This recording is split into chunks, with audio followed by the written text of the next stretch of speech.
Hello नमस्कार, जय Hind. Class 12th bio का जो चौथा चैप्टर है वंशागति एवं विविधता के सिद्धांत, इस अध्याय की मोस्ट इम्पॉर्टेंट टॉपिक है मानव में लिंग निर्धारण, यानी कि मानव में किस प्रकार से लिंग का निर्धारण होता है, कब लड़का उत्पन्न होता है, कब लड़की उत्पन्न होती है, यह जो प्रक्रिया है किस प्रकार से संपन्न होती है, उस टॉपिक को पढ़ाने जा रहे हैं।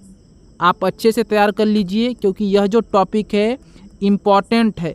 यहाँ से एग्ज़ाम में प्रश्न पूछा जाता है, चाहे बोर्ड एग्ज़ाम हो, चाहे नीट एग्ज़ाम हो, चाहे सीईटी एग्ज़ाम हो, प्रश्न जरूर पूछा जाता है कि मानव में लिंग निर्धारण कैसे होता है।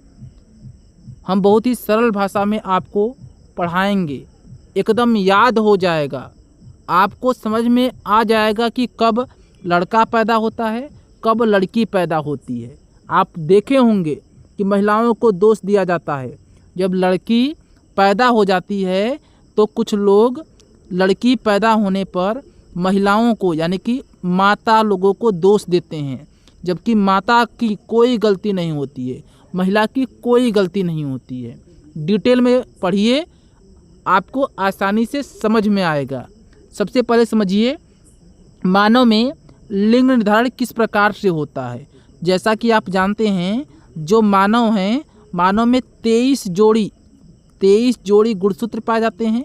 23 जोड़ी मतलब 46 गुणसूत्र पाए जाते हैं, जिनमें से जो गुणसूत्र होते हैं 23 जोड़ी, इनमें से एक जोड़ी गुणसूत्र लिंग गुणसूत्र होते हैं। कौन से गुणसूत्र होते हैं? लिंग गुणसूत्र होते हैं। ठीक है। जो नर में लिंग गुणसूत्र होता है वह होता है XY, और जो मादा होती है, महिला होती है, उसमें जो लिंग गुणसूत्र होता है वह होता है XX। आपको क्या समझ में आया? आपको समझ में आया कि मानव में जो लिंग निर्धारण होता है वह लिंग गुणसूत्रों के द्वारा होता है। जो नर का लिंग गुणसूत्र होता है वह XY होता है और मादा का XX होता है। ठीक है। मानव में 2 प्रकार के गुणसूत्र पाए जाते हैं।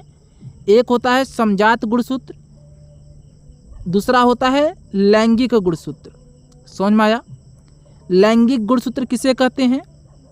जो लैंगिक जनन की प्रक्रिया में भाग लेते हैं, या कह सकते हैं जो लिंग का निर्धारण करते हैं।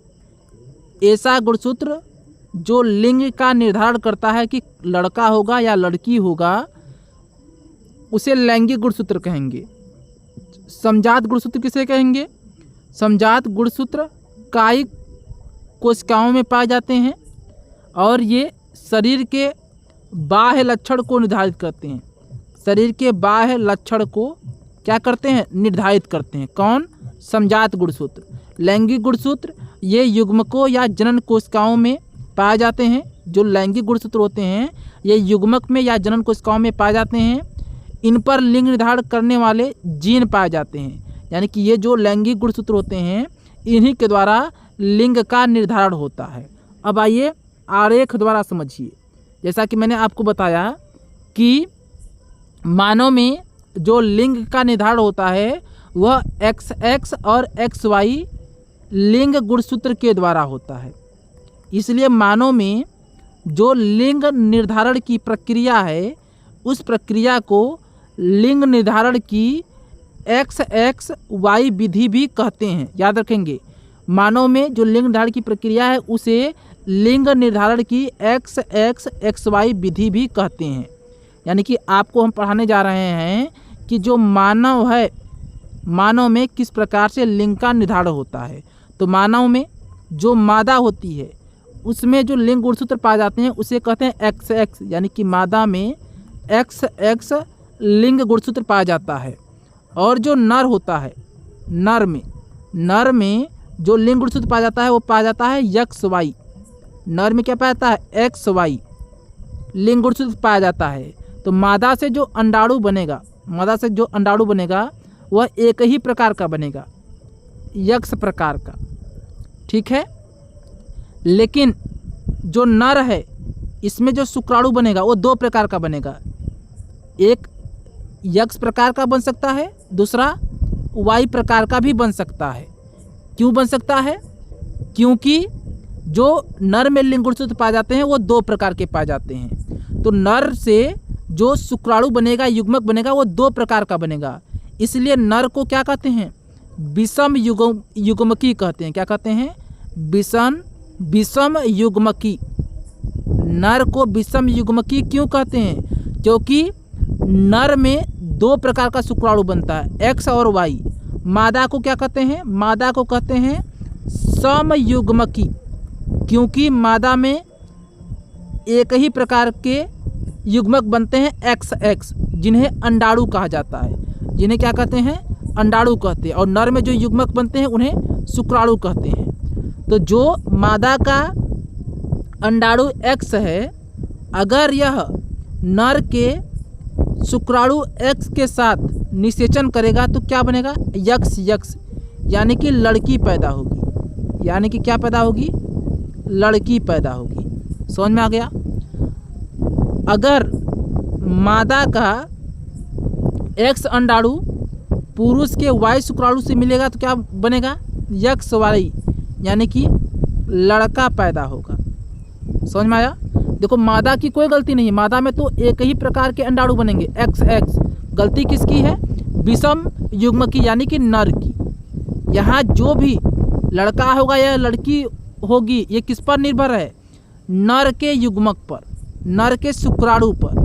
यानी कि नर में जो लिंग गुणसूत्र पाए जाते हैं उससे निर्धारित होता है कि लड़का होगा या लड़की होगी। महिला का कोई रोल नहीं होता है। जो पुरुष है, जो नर है, नर के लिंग गुणसूत्र के द्वारा निर्धारित होता है। नर में जो एक्स वाई लिंग गुणसूत्र पाए जाते हैं, इससे निर्धारित होता है कि गर्ल होगी या बॉय होगा। ठीक है, आगे देखिए ध्यान से। अगर मादा का एक्स पुरुष के एक्स के साथ अगर संयोजन करता है, निषेचन करता है, तो क्या होगा? एक्स एक्स, यानी कि लड़की उत्पन्न होगी। समझ में आ रहा है? मादा का अगर एक्स पुरुष के वाई शुक्राणु के साथ अगर संयोजन करेगा तो एक्स वाई, यानी कि लड़का उत्पन्न होगा। कहने का मतलब है कि यहाँ देखिए 4 संतान उत्पन्न हुई है। कितनी? 4। 2 लड़की, 2 लड़की और 2 लड़का, 2 लड़की और 2 लड़का, यानी कि 50% लड़की होने की संभावना होती है, 50% लड़का होने की संभावना होती है। ठीक है, लेकिन याद रखिएगा, जो भी चाहे लड़का हो चाहे लड़की हो, उसका लिंग गुणसूत्र, उसका लिंग का निर्धारण पुरुष के लिंग गुणसूत्रों के द्वारा होता है। यानी कि महिला की कोई गलती नहीं होती है। समझ में आ गया? तो आप अच्छे से नोट कर लीजिएगा। ये चित्र भी आप बना दीजिएगा एग्जाम में लिखने के बाद कि मानव में लिंग का निर्धारण पुरुष के लिंग गुणसूत्रों के द्वारा होता है, क्योंकि पुरुष में एक्स वाई लिंग गुणसूत्र पाए जाते हैं। और जो एक्स वाई लिंग गुणसूत्र है ये विषम युग्मकी होता है, क्योंकि इससे 2 प्रकार के युग्मक बनते हैं, एक्स और वाई, जिन्हें शुक्राणु कहते हैं। और इन्हीं के द्वारा लिंग का निर्धारण होता है। जो मादा होती है ये समयुग्मकी होती है, इससे एक ही प्रकार का युग्मक बनता है, एक्स प्रकार का। ये आप लिख भी दीजिएगा, फिर चित्र बना दीजिएगा, आपको पूरे नंबर मिल जाएंगे।